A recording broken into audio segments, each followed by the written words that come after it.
Hello, Martin. Hi, Paul. How are you doing? Yeah, not too bad, thanks. Yeah, pretty good. We're getting on with it nicely. Apologies for that. The dogs outside have just seen something over the wall. Oh, I love it. It's great to talk to you. We've not spoke before until today, No, or we've not met. So this is what's no. been really good about this video series is chatting to different people. So we've connected online and got chatting away. For those that don't know who you are and what you do, if you'd like to introduce yourself and tell us a little bit about what you do. Okay, so essentially, I'm a leadership coach, a development coach, business development coach, and a group of us are just starting a new business. Or we were launching it just at the time the world changed, and it's always been about looking at how to develop stronger cultures in organisations, in terms of getting people to feel better about the places that they work in, and then the world changed, and the way people worked started to change, and so we thought, well, okay, do we stop and wait? And we decided, well, no, because the possibilities when the world starts to settle back into something is it's going to settle back into something new, and that's what's really exciting for us. For me, it's not, but personally, it's not been dramatically that different. I've worked from home for probably about 20 years now, which I've always enjoyed. I promised myself years. I used to work for one of the big global consulting companies, and I promised myself when I started to work for myself, I was going to work in an environment where I didn't have to wear a tie. And I'm proud to say, probably in the last 20 years, I've probably worn a tie 3, maybe 4 times. Yeah. I enjoy just being me in it, and interacting with the people I'm working with. No, it's excellent. So having that freedom to do things, and I think a lot of businesses are waking up to that about adaptable working, aren't they, and homework, and then how that's going to change going forwards. This is what I've found really fascinating, because as a psychologist and an ergonomist working with the way people work for years. The world I've been in has been talking about how do we change the way people work, so that it's more supportive and more engaging.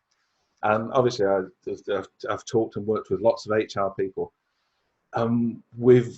We've had the skills, the skill set, and the knowledge and the toolkits for things like emotional intelligence and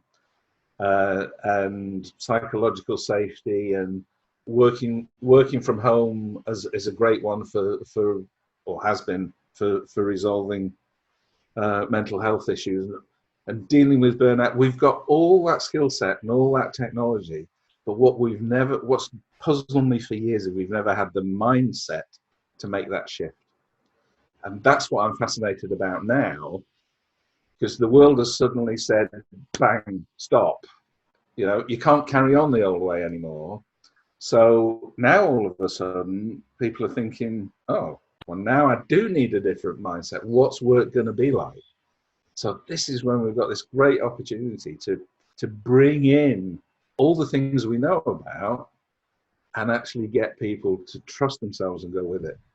And that's what I'm really looking forward to. It's fascinating work. It has been. It has been really, really fascinating. I've really enjoyed seeing how global brands have had to change their message, or we've seen some. See, we saw some cases early on, didn't we, with how people treat their staff and how they're part of the and that kind of tribe mentality of people wanting to be part of a business, which kind of Apple have kind of got nailed. But then when you look at kind of maybe Wetherspoons and Sports Direct and how publicly that comes out, looking, like you say, with the culture of the business and how looking after your people who are the core of any business, aren't they? Yeah, and that's it. And organizations like Weatherspoons and people like that for years of resisted these changes because they sort of they seem to have this attitude of people are the people that work for them, employees, are a necessary evil. And they're afraid of the skill and talent and innovation and creativity. So they hold it back and hold it down. And that's why we have so much burnout. That's why we have mental health issues, because the whole paradigm is squash and control. And now, like I said earlier, the genie's out of the bottle. People have realized, actually, we can work without being squashed and controlled. And I was saying to some clients right at the beginning of this, the strongest thing, the most powerful thing you could say to people who were suddenly finding themselves working from home, 3 simple words: I trust you. Yeah. And that just releases people so easily. Yeah. But it's a huge step for a huge mind shift, paradigm shift for most leaders and most businesses and people who've only managed rather than led, to suddenly turn around and say, okay, I trust you, go ahead. And it's scary.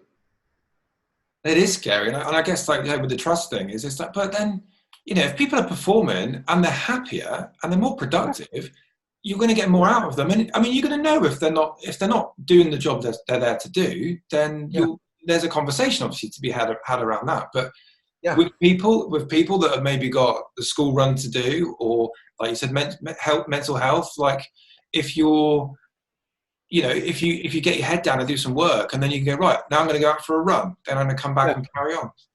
It's fascinating. But the whole, I've used another analogy before. I said we're into a sort of 4th industrial revolution, the whole ecosystem piece, and understanding the humanity of people at work. But we're still trying to do it with a 1st industrial revolution mindset. It's a machine, pull a lever here, that's going to come out the other end. And it doesn't, and like you say, if you let people do the work that fits in, this whole thing of work-life balance, it was always a bad concept. There's a blend of sometimes you're at work and sometimes you're living your life that's not work. Yeah. And people will sort it and make it work for themselves and feel much easier about it. And more relaxed. You get better performance. You don't get the mental health issues. There are so many win-wins if we can just shift that mindset into it is possible now. Yeah, I remember. I've run my own business since 2011, and I think I'd be pretty difficult unless I went into a culture like the new culture we're talking about. I'd be pretty much unemployable because the thing for me, and I guess for lots of self-employed people, is having that freedom to do things. Yeah. And having to be somewhere. If you're not, particularly if you're creative, to go, oh, you need to be work at this time, 9 o'clock. Oh, I need this logo done by the end of the day. It's like, well, you can't turn I'm going to be creative and design a logo today. It doesn't work. Well, it's always fascinating. Where did we get this idea that apart from clocking on, that work has to start at a particular time, run through for a particular number of hours, and then stop? And it's Monday to Friday. And it's such an old framework. No, it's just never been challenged. But we were starting to challenge. Things were beginning to be different. There were people who were beginning to think, well, there are better ways of doing this, but there was still resistance.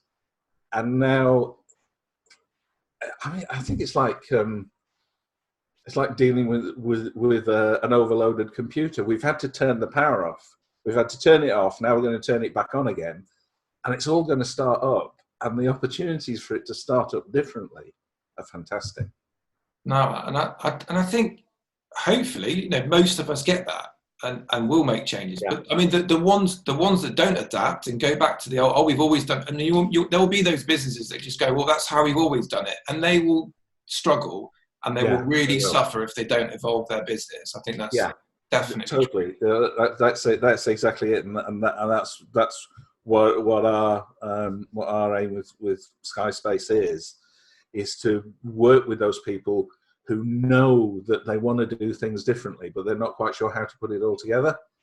Because we've got the experience of putting it together, and so we go on that journey with them. And that's the thing that I'm going to find really exciting about this. No, I'm with you on that, and you mentioned something then that sort of sprung in my mind is, with I do with branding or marketing, whatever. We've had this time in lockdown to reflect and think about where we want to go and make some changes. But like what you've touched on there, maybe you've realised that you make the changes, but sometimes when you're so close to your business or what you want to achieve, you need people like yourself or marketeers or somebody. I want to use Instagram. I don't know where to start. Somebody, a social media expert, could say, "Let's work on a strategy. Let's get you where you want to be." Because we all suffer. I suffer with accountancy, anything to do with that. I'm useless. So investing in those other services where people can get you to where you want to be, I think it's really, really important. Yeah, and it will, for most organisations, it will be a journey. It's not something, okay, well, we'll stop doing that and we'll start doing this. But it's going to evolve, and that's what I've always found fascinating in consulting work years ago.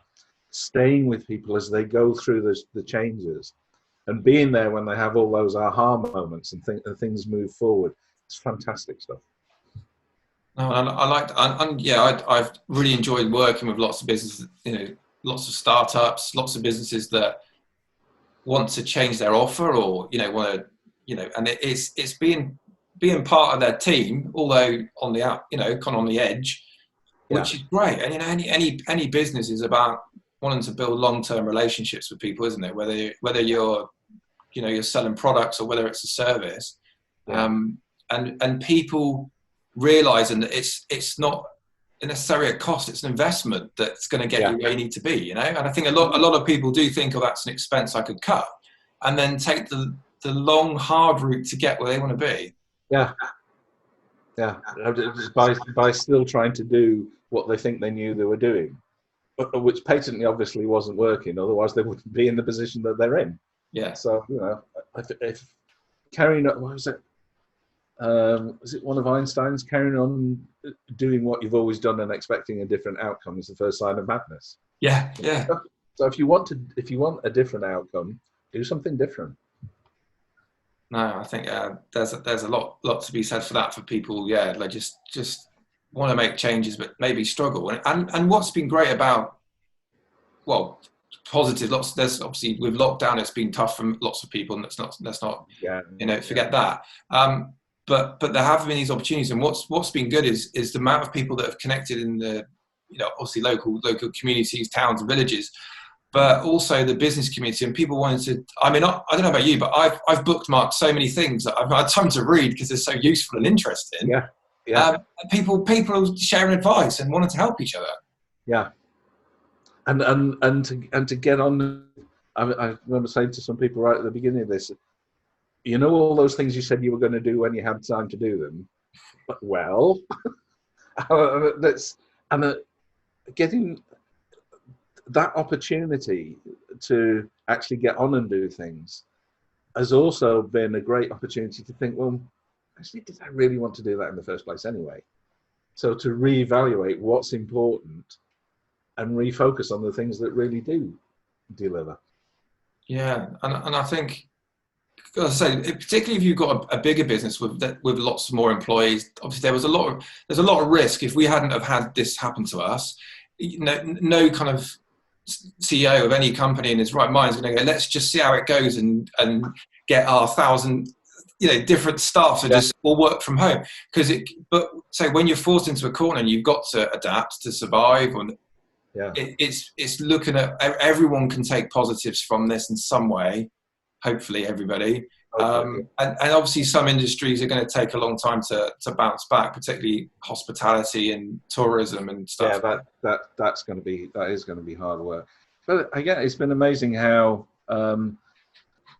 people can creatively reframe what they're doing, and you get orchestras or individuals working from home and they're putting it all together on Zoom, and choirs doing the same sorts of things, and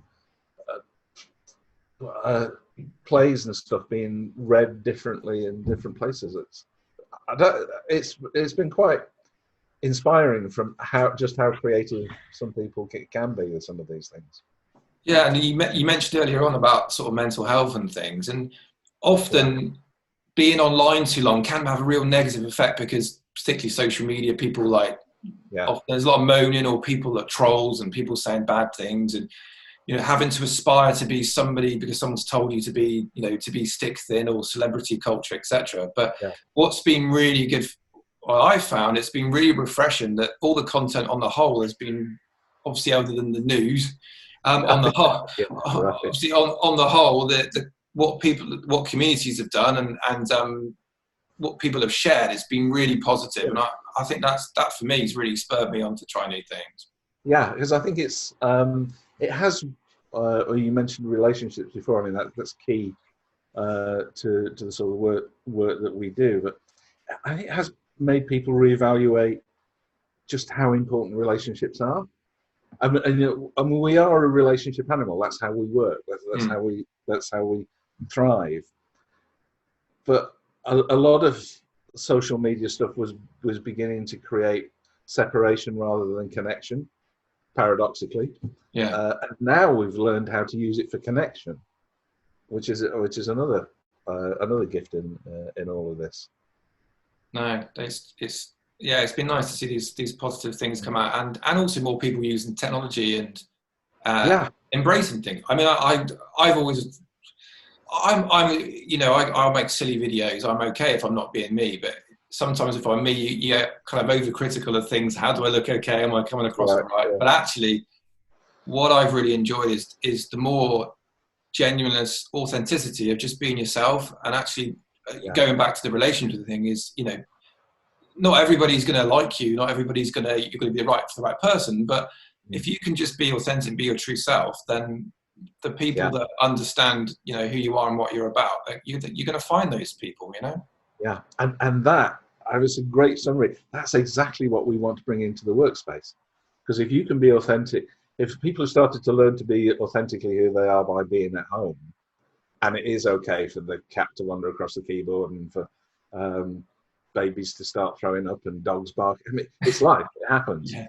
But if you can feel that relaxed and that engaged with the people that you're working with in a work situation, back at work, if you have to go back to work, it just changes the whole nature of what it's like to be at work.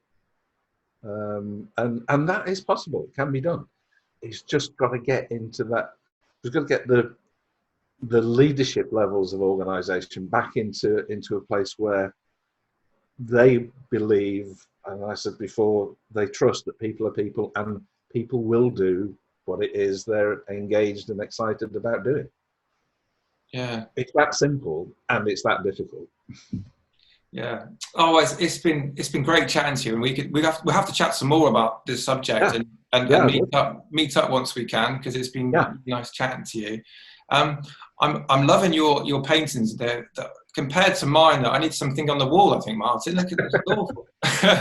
To put something on the wall. Just to finish off, I asked everybody the same question. So if you didn't do what you do now, working with teams and development there, what would you do different, or what did you want to be when you left school? What I wanted to be. What I wanted to be when I left school, bizarrely, was a forensic scientist. Okay. Yeah. Yeah, it was. I'm curious about. Always curious about what's going on in front of me, and I can just get lost in trying to get into the detail of stuff, and whether it's the detail of a life with somebody else's life through coaching, or whether it's fiddling with bits of machinery, or just finding out how stuff works. Yeah. And that real sort of forensic level of understanding clocks in particular. Okay. So you've obviously got, say, that going back to that fascination, which is what you do now with cultures, and why you're so enthused by what's happening now in terms of things changing. So obviously stems that's in you to have that kind of forensic kind of feel and investigating things. And it's been there for such a long time. Years ago when I first started to drive,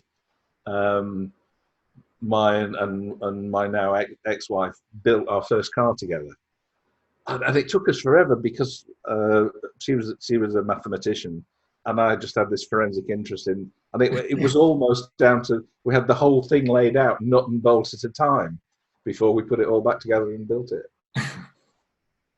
But so it does have its drawbacks, and it takes forever, but it's just fascinating.